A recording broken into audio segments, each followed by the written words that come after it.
Yo guys, kembali lagi bersama saya ya. Assalamualaikum warahmatullahi wabarakatuh. Ini adalah video analisa untuk gold hari ini ya guys ya. Ini adalah hari terakhir di minggu ini, yaitu hari Jumat tanggal 25 Juli tahun 2025. Kita akan coba menganalisa apa yang terjadi di gold untuk hari ini ya teman-teman. Nah, buat kalian yang pengen analisa yang lebih ini ya, lebih akurat, kemudian lebih real time, kalian bisa join grup gratis yang ada di deskripsi ya guys ya.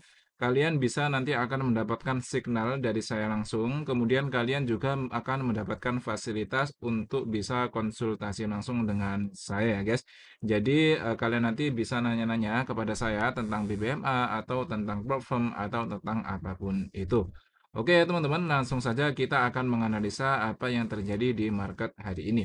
Kemarin kalau kita mereview sedikit analisa kemarin ya, di sini kemarin kita melihat yang adanya CSAK sell di time frame H4. Dan kemarin kita bilang CSAK sell ini akan menuju tujuannya yaitu di area low BB di time frame H4 dan ternyata areanya ini sudah tercapai ya guys ya. Dia sudah mencapai di areanya yaitu destinasinya atau ya tujuan dari CSAK ini yaitu di area low BB time frame H4.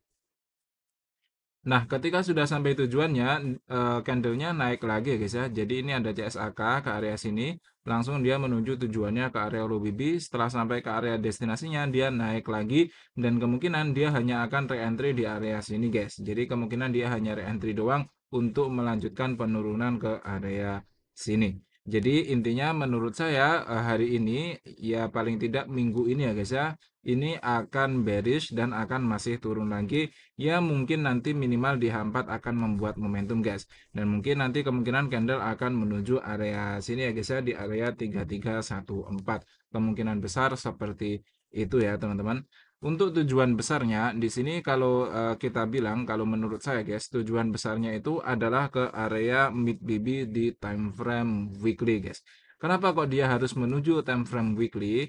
Di mid BB karena kalau kalian perhatikan di weekly ini dia sedang membentuk MHV guys di area sini dan MHV ini valid.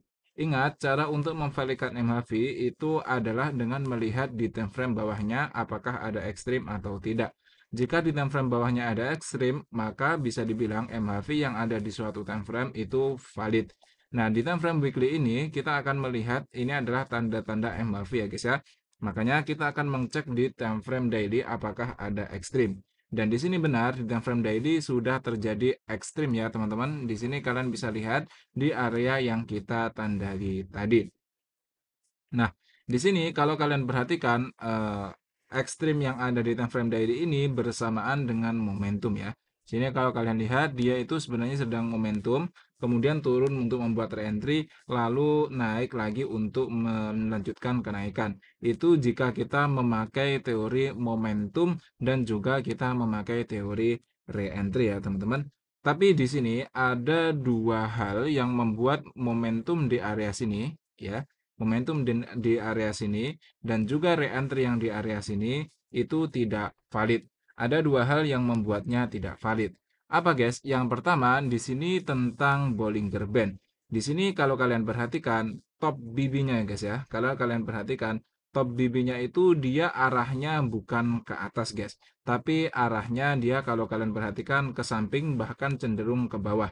Sini kalian bisa lihat ya teman-teman, di sini sangat jelas sekali Bollinger Band hari ini dia itu cenderung turun ke bawah, bukan naik ke atas. Padahal dia sebenarnya sedang membuat momentum di area sini, dan kalau sedang membuat momentum baik, maka harusnya Bollinger Band itu naik ke atas guys, bukan malah ke samping atau cenderung ke bawah. Kalau ke samping atau ke bawah, maka itu menunjukkan sideways dan itu berarti momentumnya tidak kuat ya teman-teman. Nah, di sini akan saya tunjukkan momentum yang kuat. Nah, di sini di area sini kalau kalian perhatikan ketika di daily membuat momentum di area sini area di apa top BB-nya ya, top BB-nya ini mengarah ke atas guys. Di situ sangat jelas sekali ya teman-teman. Kemudian ketika candlenya itu membuat re-entry di area sini, top BB-nya itu bukan kok ke arah ke samping atau malah ke bawah, tidak ya guys ya, tapi dia itu tetap ke arah atas ya, tetap mengarah ke atas.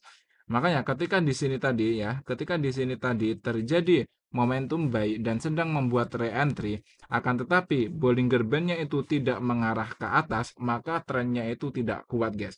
Berarti ini tidak bisa kita ikuti untuk re-entry yang ada di sebelah sini.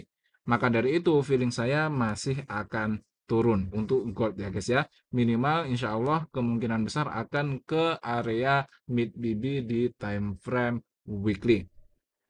Nah, itu alasan pertama kenapa momentum dan re-entry di time frame daily ini tidak kuat ya guys ya.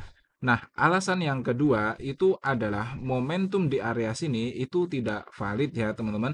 Kalau kalian tahu, cara untuk memvalidkan momentum adalah kita akan melihat di time frame atasnya.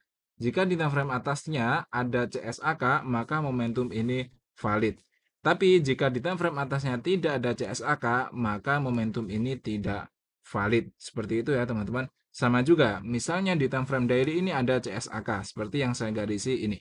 Nah, CSAK ini baru akan valid apabila di time frame bawahnya, yaitu H4, itu membentuk momentum.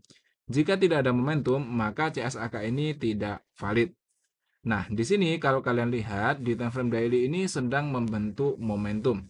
Lalu apakah momentum ini valid? Kita akan cek di time frame atasnya yaitu weekly. Jika di weekly dia membentuk CSAK, maka momentum di daily ini valid. Kita akan coba cek di time frame weekly apa yang terjadi di area yang kita tandai tadi. Nah, di sini kalau kalian lihat, di area yang kita tandai tadi, akan saya lebarkan sedikit supaya enak dilihatnya ya teman-teman. Nah, di area yang kita tandai tadi, tidak ada yang namanya CSAK. Ya, kenapa? Karena CSAK itu adalah candlestick yang close melewati mid BB dan juga melewati semua MA5, MA10. Baik itu MA5, MA10 low maupun MA5, MA10 high. Dan di sini walaupun candle yang hijau terakhir ini ke atas ini ya sempat menembus area MA5, MA10 high, tapi dia turun lagi dan ini memang belum close ya guys ya. Ini akan close hari ini, candle terakhir ini akan close penutupan market hari Jumat hari ini ya. Kalau dia close-nya di bawah sini guys, di bawah MA5, MA10 dan dia tidak close di atas MA5, MA10 sini, maka CSAK tidak terjadi. Dan jika CSAK tidak terjadi dan sementara ini tidak ada CSAK ya guys ya, berarti momentum yang ada di time frame daily tadi itu tidak valid. Kalau momentumnya tidak valid, maka re-entry yang di area sini tidak bisa kita ikuti. Oke? Nah, itu inti untuk mayor trend ya, teman-teman. Intinya secara mayor, secara tren besar, gold itu masih bearish.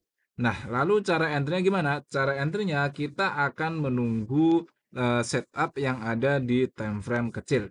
Nah, di sini kalau boleh saya tunjukkan di H4 ini sudah kelihatan akan membentuk re-entry di area MA5, MA10 high. Walaupun di sini belum sampai ya, teman-teman. Kalau kalian perhatikan ini sudah naik tapi belum sampai area entry, sampai sini doang dia udah mulai turun. Kemungkinan dia akan sideways dulu di area sini ya. Kemungkinan akan sideways, sideways, kemudian dia akan naik untuk menjemput re-entry-nya dan untuk lanjut penurunan. Jadi nanti ketika di H4 ini dia mencapai area re-entry ya, dan di H1 mungkin nanti terjadi ekstrim ya, ekstrim diamond atau apa nanti di area di atas ini, nanti kita bisa sell untuk melanjutkan penurunan. Untuk targetnya kemana? Kalau menurut saya guys ya, targetnya nanti kemungkinan di H4 ini akan membentuk momentum. Di sini kalau kalian perhatikan, low BB-nya juga sudah mulai mengarah ke bawah guys. Mid BB-nya juga sudah mulai mengarah ke bawah.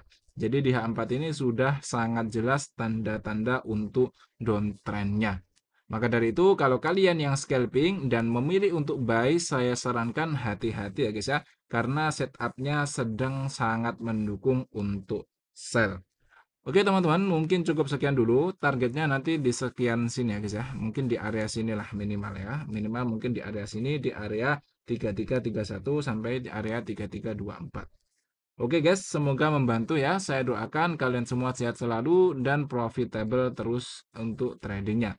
Guys, dijaga emosinya ya. Jangan terlalu barbar dalam trading.